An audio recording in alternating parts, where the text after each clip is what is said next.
And welcome back to Subculture with Dave and Harley. And now we've got some very, very special guests on the phone right now because the Rogue Traders have released their first single in a decade, and we've been playing it on the show and we're about to play it again, but we've actually got Jamie and Nat from Rogue Traders on the phone right now. Jamie, Nat, welcome to the program. Welcome. Thank you for having us. Hey guys. So Jamie, Nat, this brand new single is an absolutely awesome single. Harley and I have fallen in love with it straight away. Tell us a little bit about how this single has come about. Well, first of all, can I just say, we were just saying before, we're so excited that people actually really love it. It's like, you know, because it's been a while between drinks. Yeah. We are just, so excited. People, it's just getting an amazing reaction. So, how did it come about? Well, we wrote a song called On Your Way to the Disco, like... Many moons ago.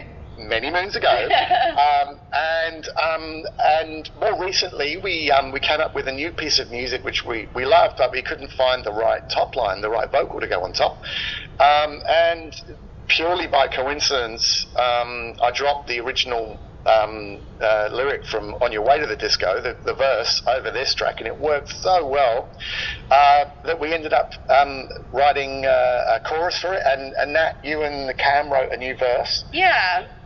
Dirtied it up a bit. Dirtied it up. Suddenly we had a whole new song which kind of referenced a track that we did years ago, but also felt really connected to today as well. So I have to ask, why did now feel like the right time to get the old crew back together again? And were you slightly nervous getting back together to start working on music again? I think it's been so long. We've been teasing that we're bringing out new music forever. And look, to be honest, we have been writing over the years, but we've all also been doing so many different things that we performed at the Logies last year, and I think we reminded ourselves that, wow, we've had so many hits. People were singing along, people are, mouthing the words and dancing up a storm, and we were like, we are good. Like, we rock. We were actually really told, we were like, we're so tired and we haven't done this forever. And that kind of like inspired us to go, we need to get back out on the road, and, and then we started messing around with some songs again, and it felt right, we were all vibed, and were we nervous? I think you're nervous, but nowhere like you were or we were back in the day. Like, we are actually just having the time of our lives right now. I think there's so much less pressure than there used to be.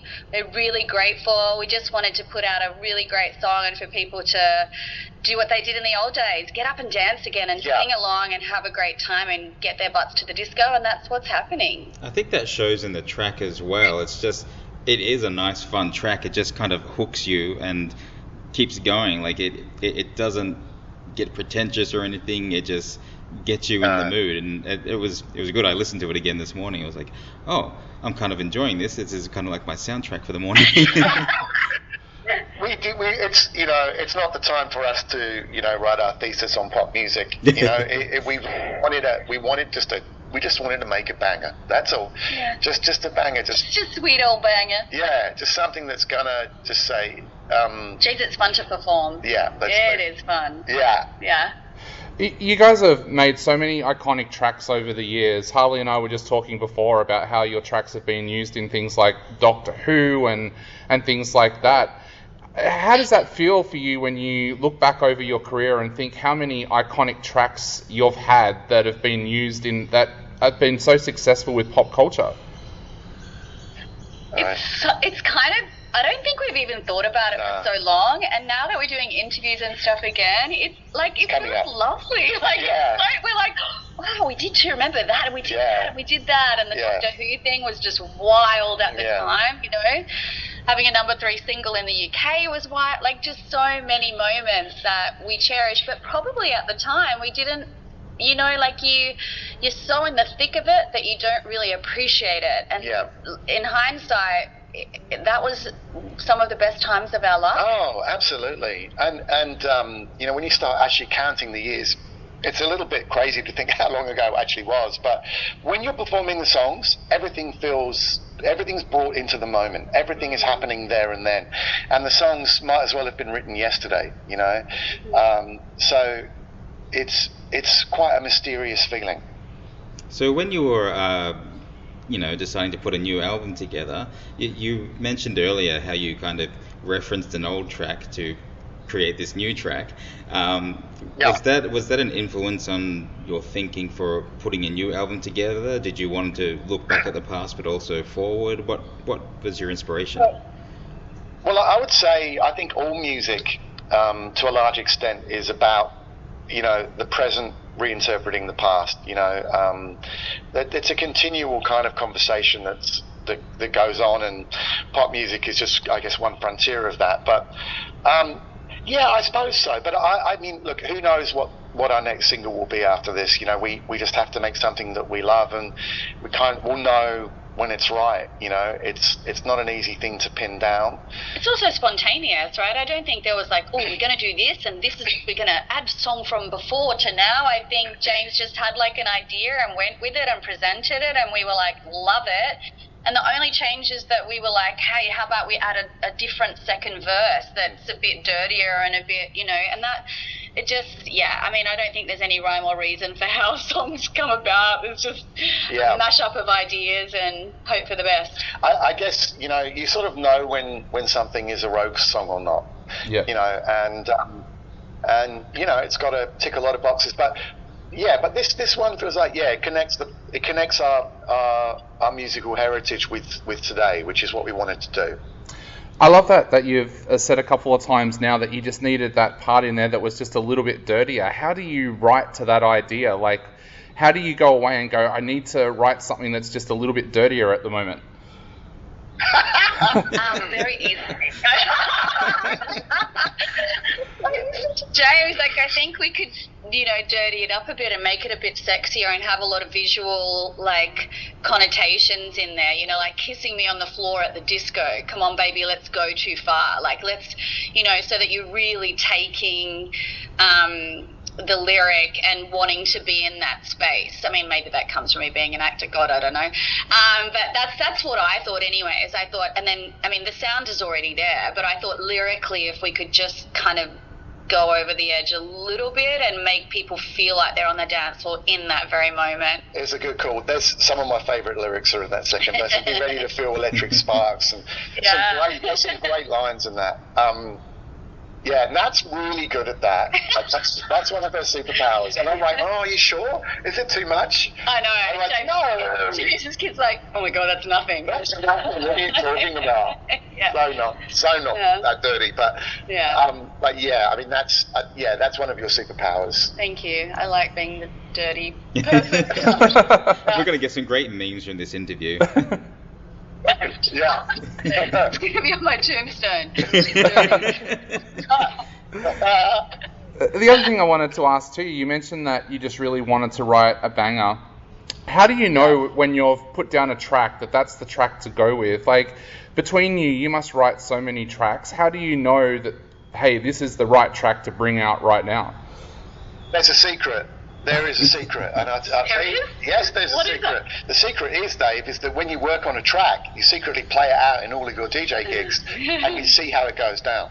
Okay. And if it doesn't work, you know. And if it works a little bit, then you go, okay, I need to, you know, go back and keep working it. And this track has been battle tested. You know, it's been played out repeatedly. You got a great story about that. Oh yeah. It was very cool. A few months ago, a girl came up to me when I was playing it out at the club, and she was pissed off. And I'm like, oh God, she's going to tell me to pull the track off.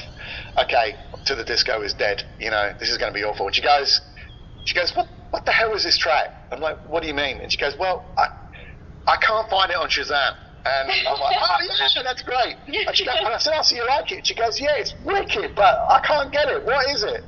So that was a good moment. So when so when that happens, you know you're kind of onto a good thing. So to answer your question, how do you know? Look, you never really know, but I guess DJs can be Sneaky buggers. we can be sneaky. We can road test stuff, and it's what we've always done. So To the Disco is absolutely road tested, and you know, I think sonically as well, as a producer, it was really important to me that it measured up against other songs that are out right now, other house tracks, so that you can play it next to other big records and it represents, and it does. So talking of gigs, you had a gig last night, I believe, as well. Tell us a little bit about how that went and what it's been like getting back out there and performing again as Rogue Traders. Last night's gig was so freaking exciting. We were like, I mean, I always have this fear. I have this like really irrational fear that I'm going to rock up to a gig and no one's going to be there. Like it's my thing that I have, like I'm going to get there and there's going to be one person in the front singing along. It was packed from front to back, line up out the door. I think, unfortunately, some people couldn't get in, but from beginning to end, everyone was jumping, singing, screaming, dancing, including us. And the new single was just as big as all the old hits. It was a wild ride. They really knew it. That was what was so awesome. They were all over it. Unreal. Like, and it's just, you know, I feel like my toes been dipped back in and I'm ready to get out now. Like, yeah, let's do more of that, please. Yes.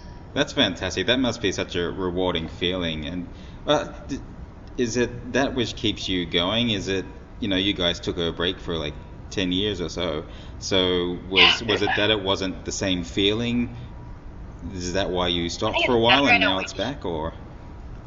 It's kind of, I mean, I think it's kind of, oh look, it was amazing then, let's not discount that, but there's just this real sense of, I think you said it before, it's like gratitude and like reflection on, and appreciation for each other and nostalgia and yeah, just being at a different place in our lives individually and collectively is, yeah, it's a beautiful space to be, and it really is just about having fun now and yeah, I don't know, what do you, it's great. And I love the opportunity to get out there and just blow the roof off a joint. Like that, to me, that's always my prime directive. And it was an hour set. Yeah, and we do that. It's like, it's, you know, let's show them what we got, and that's still a massive motivator for me. But yeah, like it feels unbelievable to do it. It's very different now in all the best ways, you know, and it's just we appreciate it. And look, seeing people knowing the words to our new song last night was, man, that's more than we could have hoped for. I mean, last night it was just James and myself, so we have the duo rendition of Rogue Traders that we can now take to smaller venues and have more intimate moments with the audience, so to speak, not getting dirty. Although I kind of want to. No, just kidding. But we also have like the band, which is, you know, it's a really different vibe, but it's rockier, it's edgier, but we can do the big festivals too. So it feels like we get the best of both worlds right now. Yeah, totally. So talking about the future, of course, with To the Disco out now, a lot of your fans have been asking what next now for the Rogue Traders. Can we expect a few more singles this year? Can we expect an album? What can we expect from the future now? I'm not sure that there's necessarily an album on the cards. I think key to us right now is having fun and just really enjoying, you know, performing and hanging out. So there'll definitely be new music, and I guess if the interest is there for a new album, it's something we can think about. But you don't kind of really need to make albums anymore. I mean, unless you're Beyonce, I think. I feel like Beyonce sometimes, but hey, let's just keep performing, keep writing sticky tunes, and we'll do what our heart tells us to do. That's right. That's right. And that's what's nice about it. But look, there's definitely going to be new music, and we don't intend to sort of sit around and wait another 10 years. That's for sure. You know, we get a sense, I think, that something's happening again, and that's really exciting. So we are definitely going to double down on that. Did you say the Italy thing? Did we say that before? Oh, yeah. Did we tell you that? No. Say it. Well, no, you say it. I can't remember. Well, no. It looks like To the Disco is going to be picked up internationally, which is really exciting. So, we'll have a bit more to say about that soon. But yeah, It's fun. It's great. People are hearing the record on its own merits, which is, all we could ask for. Congratulations on that. It's absolutely amazing news. And I guess with Road Traders having such longevity, one of the things I noticed was when I went back to do my research for this interview, I had all of your albums and all of your singles on CD, and CDs are pretty much not a thing now. So what's been the biggest change that you've noticed coming back now and doing new music? What's been the biggest change in the music industry, do you feel? Everything. I reckon the single biggest change is back then you did shows to sell albums or sell records, and now you do records to do shows. So it's totally flipped. Yep. In regard. But yeah, everything's changed. Everything. Yeah. Well, we were at the tail end of the CD era, and I'm grateful for that. But it's a new world. A new world. Well, Jamie, Nat, we are running out of time very, very quickly, and we know that you've got other interviews to get to. So we are going to play To The Disco on our show right now. So what would you like to say to all of your fans that are listening to Subculture right now and about to hear this amazing track once again?